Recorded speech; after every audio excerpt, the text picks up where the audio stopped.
Never imagined that one day I would stand in the hallway of the house I bought with my own money, staring at a locked door. My bedroom door. And the person holding the key was my own son. For a moment, I thought it was a mistake. Maybe the lock was broken.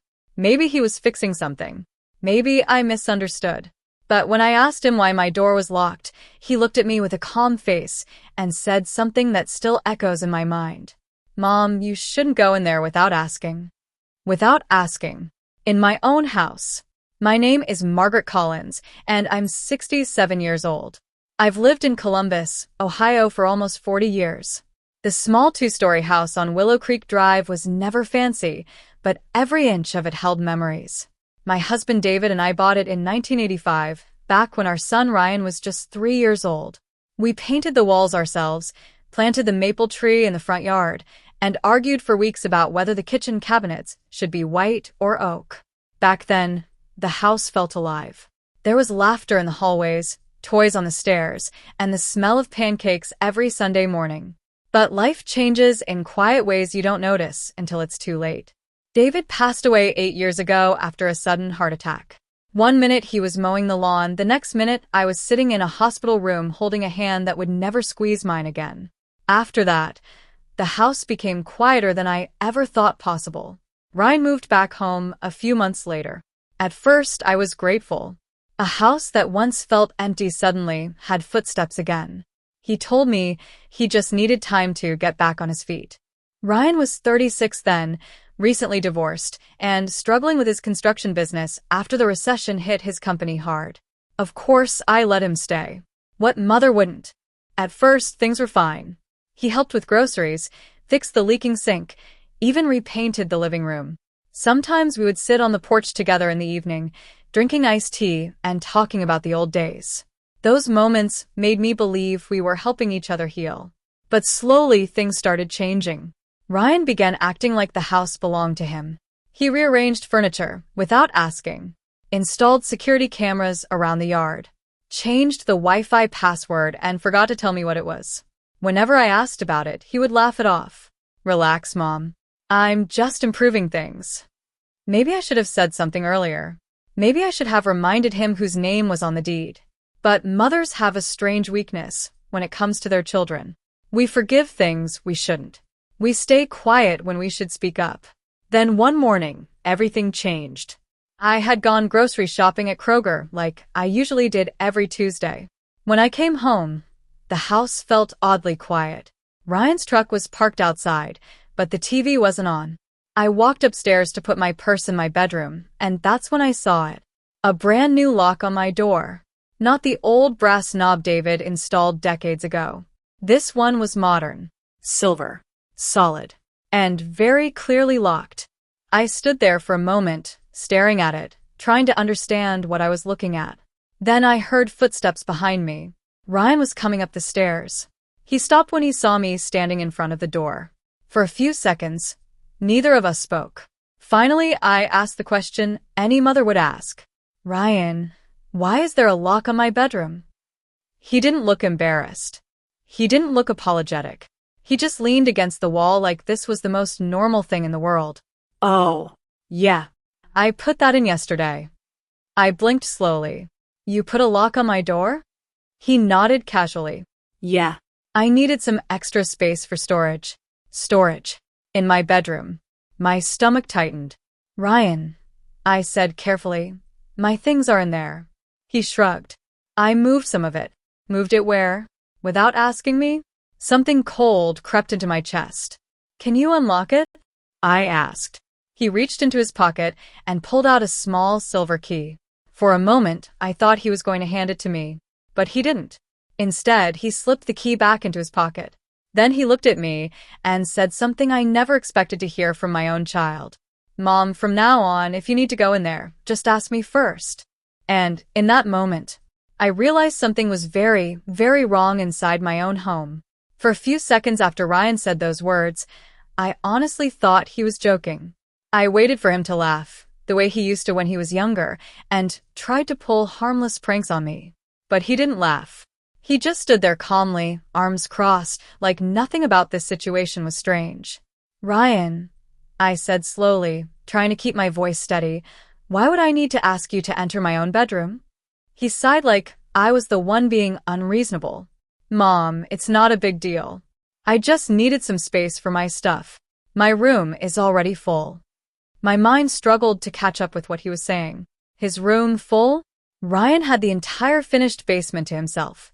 A bedroom, a bathroom, even a small living area. When David and I renovated it years ago, it was meant to be a guest suite. And now he was telling me he needed my room too. Your things shouldn't be in my bedroom, I replied quietly. His expression hardened just a little. Look, Mom, he said, rubbing his forehead like he was tired of explaining something obvious. You barely use that room anyway. That sentence hit me harder than I expected. Barely use it? It was the room where I slept every night. The room where David's photograph still sat on the dresser. The room where I kept the letters he wrote me when he traveled for work. But before I could respond, Ryan continued. I moved your clothes into the hall closet, and some boxes are in the garage now. It's actually more organized this way. I stared at him, stunned. You went through my things? Relax, he said quickly. I didn't throw anything away. That wasn't the point. The point was that my son had gone into my private space, moved my belongings, and then locked me out of it. And somehow, he didn't think he had done anything wrong. I took a slow breath. Ryan, I said, trying one more time to reason with him. I need access to my room. He shrugged. And you will. Just ask me when you need the key. The calm way he said it made my chest tighten. This wasn't a misunderstanding. This was control. For the first time since he moved back home, a small voice in the back of my mind whispered something uncomfortable. When had Ryan started acting like the owner of this house? That evening, I sat alone in the kitchen staring at the maple tree outside the window.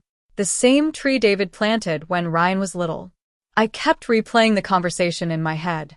Maybe Ryan was just stressed. His business hadn't been doing well lately. He had been arguing with his ex-wife about child support payments. Maybe this strange behavior was just temporary. That's what mothers do. We make excuses for our children, even when something feels wrong. But over the next few days, things only got worse. Ryan started making more changes around the house. One morning I woke up and found a new keypad lock installed on the front door. Another day, he replaced the thermostat with a smart system that required a phone app to control. An app one didn't have. When I asked him about it, he said casually, "Don't worry about it, Mom. I'll handle the temperature." Handle it. As if I were a guest in my own home. Then came the moment that made my stomach drop. 3 days after he locked my bedroom, I needed to get something important from my dresser. Inside that dresser was a small wooden box where I kept documents, my passport, old bank papers, and David's wedding ring. I walked downstairs and found Ryan sitting on the couch watching television. Ryan, I said gently, I need the key to my bedroom. He didn't look away from the screen. What for? For my documents. He sighed, grabbed the remote, and muted the TV. You really should tell me before you need things like that. Before I need things? I felt heat rising in my chest. Ryan, I said firmly this time, please give me the key. He reached into his pocket and pulled it out slowly. But again, he didn't hand it to me. Instead, he stood up. I'll unlock it for you, he said. I followed him upstairs, my heart beating faster with every step. When he opened the door, the sight inside made my stomach twist. Half the room had been taken over by large plastic storage bins. Boxes stacked against the walls. Tools, equipment, and paperwork scattered across the floor. My dresser had been pushed into the corner. The bed where David and I slept for 30 years looked like it had been squeezed into whatever space was left. Ryan, I whispered. He looked around proudly. See? Plenty of room. That's when I noticed something else. The wooden box with my documents was gone. I turned toward him slowly. Where are my papers? Ryan hesitated for a moment. Then he said something that made my hands start to shake. Oh. I moved those somewhere safe. Somewhere safe. Where? I asked. He avoided my eyes. There with the other important documents. What other documents? Ryan leaned against the wall, suddenly looking uncomfortable. The house paperwork. My heart skipped. What about it? For the first time since this all started, my son looked nervous. Then he said quietly, "Well, since I'm handling most of the bills now, I figured it made sense for me to keep the documents." And that's when a terrible realization began forming in my mind. Ryan wasn't just taking over the house. He was preparing to control everything. That night, I barely slept. I kept staring at the ceiling, listening to the quiet creaks of the house that had once felt like the safest place in the world. But now, something about it felt different. Unfamiliar. Like I was living inside someone else's home. Ryan's words from earlier kept replaying in my mind. "I moved your documents somewhere safe, with the other house paperwork." Why would he need to keep my documents? I had always handled my own bills, my own accounts. Even after David passed away, I made sure everything stayed organized. Ryan helped sometimes, sure. He would pay the internet bill or pick up groceries. But that didn't mean he controlled anything. Or at least, that's what I believed until that night. The next morning, I went downstairs earlier than usual. The house was quiet and Ryan's truck was gone. He had probably gone out for coffee or errands. For the first time in days, I felt a strange sense of relief. I made myself a cup of tea and sat at the kitchen table. Then I opened my laptop. There was one thing I needed to check. My bank account. At first, everything looked normal. My monthly pension from David's union still appeared. My Social Security deposit had arrived on schedule. But when I scrolled down through the recent transactions, something strange caught my eye. A payment I didn't recognize. $2,400 property tax payment. My eyebrows pulled together. That wasn't unusual by itself. Property taxes had to be paid eventually, but I had already paid them 2 months earlier. I knew that because I kept a folder with every receipt. My stomach tightened. Had Ryan paid them again by mistake? Then I noticed something else. The payment didn't come from my main account. It came from a joint account. I blinked at the screen. Joint account? I had never opened a joint account with Ryan. Slowly, a cold feeling started spreading through my chest. My hands moved across the keyboard as I opened the account details. And there it was. Account holders, Margaret Collins and Ryan Collins. My breath caught. I didn't remember signing anything like this. Maybe I had forgotten. Maybe Ryan asked me to sign something when he said he was helping with bills. But the more I looked at the transactions, the worse it got. Ryan wasn't just paying a few bills. He was moving money. Small amounts at first. $300 here. $500 there. Then larger transfers. Thousands of dollars over the past few months. My hands started shaking. Not because of the money, but because of the realization slowly forming in my mind. Ryan hadn't just moved back home to recover from his divorce. He had been quietly taking control of my finances. I closed the laptop slowly, trying to steady my breathing. Maybe there was a simple explanation. Maybe he was paying expenses for the house. Maybe everything balanced out somehow. But deep down, I already knew something wasn't right. That afternoon, when Ryan came home, I decided to ask him directly. He walked in carrying a bag from Starbucks, humming to himself like it was a normal day. "Hey, Mom," he said casually. "You want a coffee?" I shook my head. "Ryan, we need to talk." Something in my voice must have caught his attention because his smile faded slightly. "What about?" I took a deep breath. I was looking at my bank account this morning. His face froze for just a fraction of a second. Then he forced a small smile. "Okay. There's a joint account with your name on it." Silence filled the room. Ryan set the coffee on the counter slowly. "Oh, that." "Yes," I said quietly. "That." He rubbed the back of his neck. "Mom, that's just for convenience. When you asked me to help with bills, the bank suggested it." My stomach dropped. I never asked for a joint account. Ryan's expression hardened. "Well, you signed the papers." "I don't remember signing anything like that." He shrugged. "You signed a lot of things when Dad passed away. Maybe you forgot." The way he said it made my chest tighten. Like my memory, my age, was something he could use against me. "Ryan," I said carefully, "how much money have you moved out of my account?" His jaw tightened. "It's not like that." "Then what is it like?" He didn't answer. Instead, He crossed his arms and leaned against the counter. Look, Mum, I've been managing things for months. The house, the bills, repairs. None of that is free. I stared at him. You're charging me? I'm helping you, he said quickly. No, y whispered. Now everything made sense. The locked bedroom, the missing documents, the joint account. Ryan wasn't just trying to help. He was slowly positioning himself to take control of everything I owned. And then he said something that made the room feel suddenly smaller. Honestly, Mom, you should be grateful someone is handling things. I felt my heart pound in my chest. Handling things. Ryan nodded. You're getting older. These responsibilities are complicated. Older. Complicated. The words hung in the air between us. Then he added one final sentence. A sentence that made something inside me finally snap awake. Eventually, he said calmly, the house will be mine anyway. In that moment, I realized my son wasn't just taking advantage of me. He was waiting for the day I wouldn't be here anymore. Ryan's last sentence echoed in my mind long after he walked out of the kitchen. Eventually, the house will be mine anyway. The casual way he said it made my stomach twist. Like he had already decided the future. Like I was just waiting to disappear. For the rest of that day, I moved through the house like a stranger.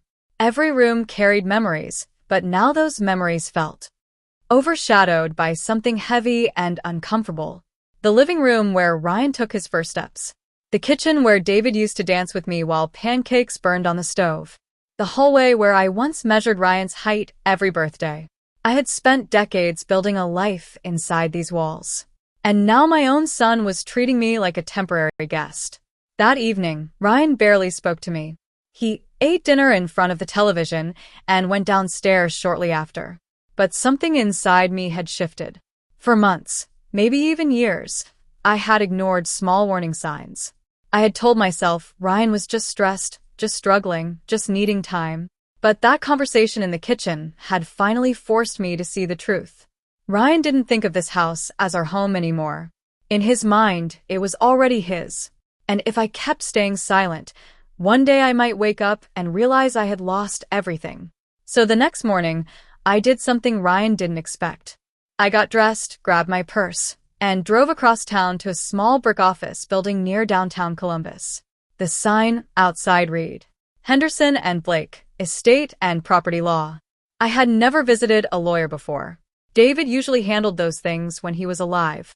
But as I stepped inside and sat in the waiting room, I felt something surprising. Not fear. Relief. For the first time since Ryan locked my bedroom door, I was taking control of something.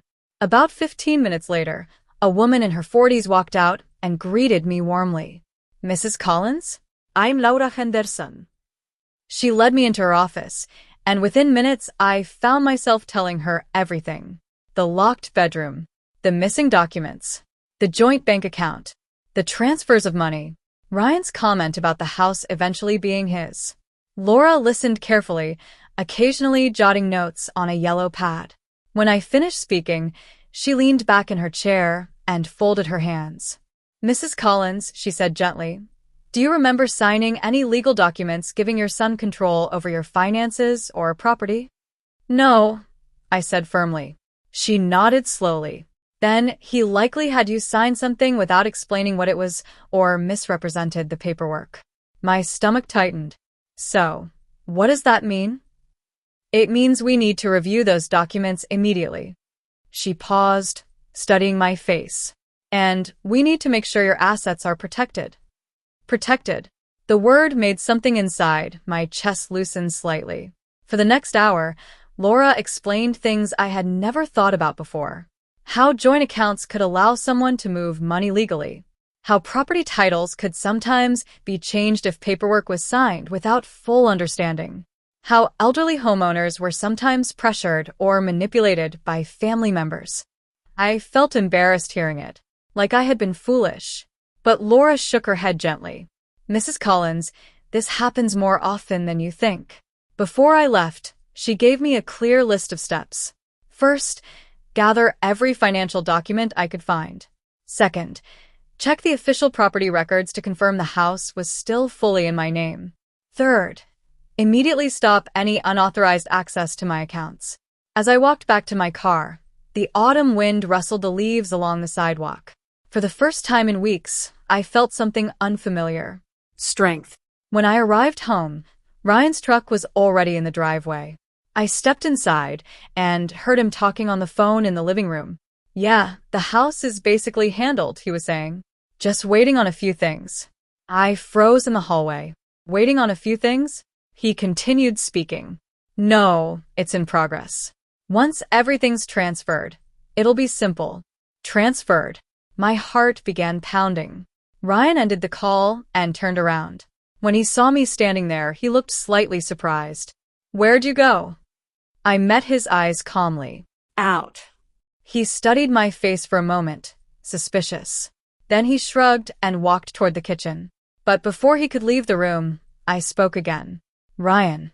He stopped. "Yes. I want the key to my bedroom." He laughed softly. "Mom, we already talked about that." "No," I said firmly. He turned back slowly. "I want the key, and I want my documents returned." Ryan's expression hardened. "Why?" I held his gaze. "Because I spoke to a lawyer today." For the first time since all of this started, my son looked genuinely shocked. The moment I said the word lawyer, the entire mood in the room changed. Ryan's confident expression disappeared. For a second, he just stared at me like he wasn't sure if he had heard correctly. "You talked to a lawyer?" he repeated slowly. "Yes," I said calmly. The calm in my voice surprised even me.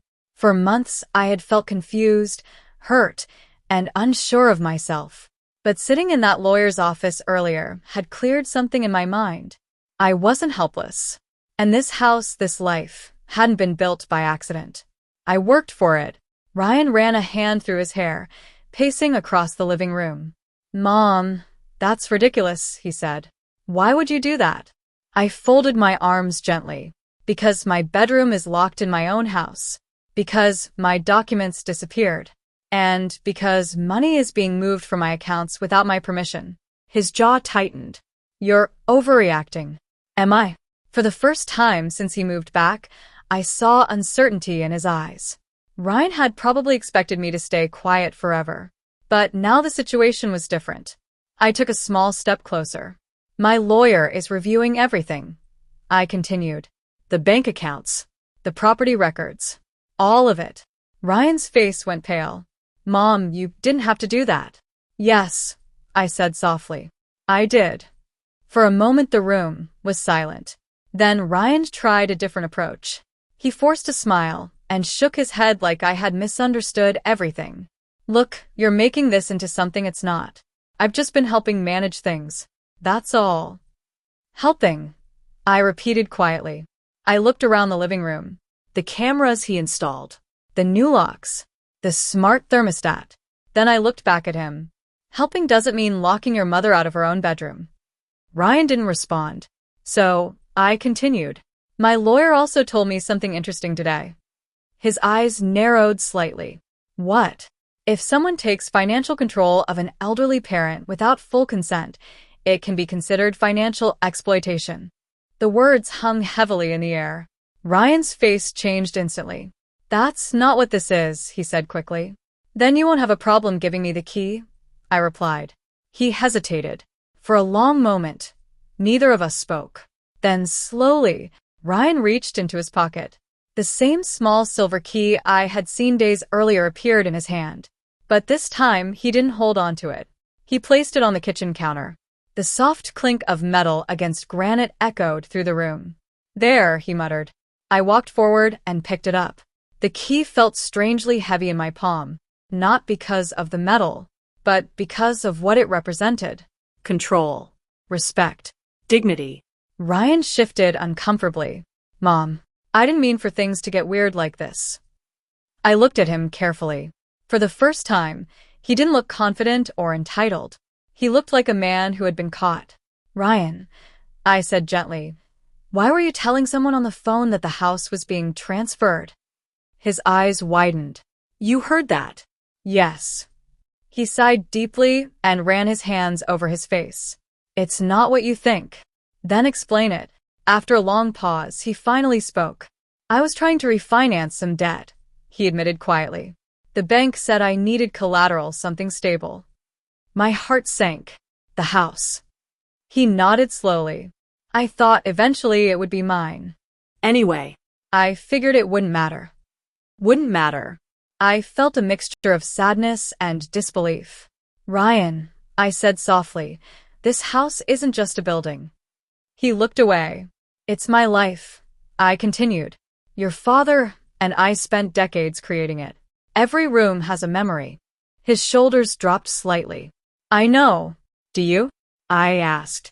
For a moment, he didn't answer. Then he whispered something I hadn't expected. I was scared. I frowned slightly. Of what? Failing, he admitted. After the divorce, after the business problems, I felt like everything was falling apart. He rubbed his eyes. I thought if I could secure the house somehow, I'd have something stable again. I listened quietly. His fear might have been real, but it didn't excuse what he had done. Ryan, I said calmly, being afraid doesn't give you the right to take someone else's security. He nodded slowly. I understand that now. We stood there in silence for a moment. Finally, I spoke again. There are going to be changes. He looked up cautiously. What kind of changes? My lawyer is helping me close that joint account tomorrow, I said. Ryan nodded. And you're going to move out. His eyes widened slightly. Mom, this house is my home, I said gently but firmly.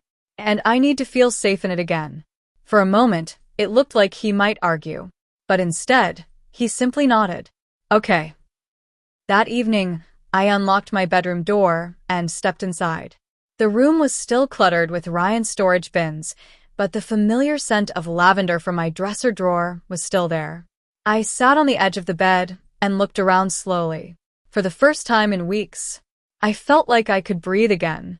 Outside the window, the maple tree swayed gently in the evening wind. The same tree David planted all those years ago. And as I sat there, I realized something important.